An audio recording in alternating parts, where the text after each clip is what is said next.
when you get to heaven, when we all get to heaven, what a day of rejoicing that'll be. When we all get there, suddenly we go, oh my.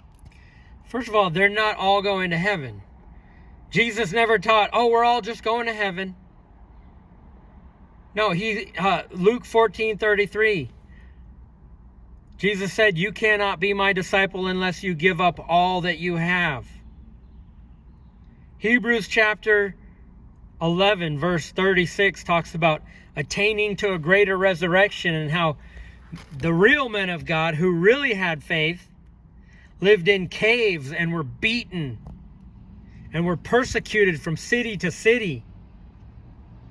And some were even cut in half in order to attain to a greater resurrection. And Peter talks about the false teachers at the end of the age, 2 Peter chapter 2. And James talks about how do not make a vow. And he talks about rich oppressors and has not God chosen the poor to be rich in faith. That contradicts everything he teaches.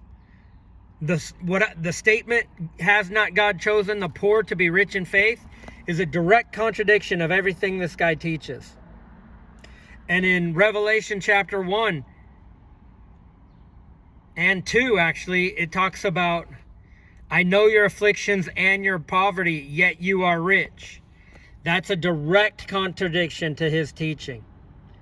So he's being a false teacher right here. God!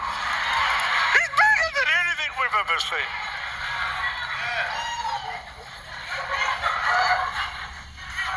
What was I worried about? He's not teaching a single, after all the teaching on giving, he's never taught a single person on how to actually become a disciple, according to Luke 14:33.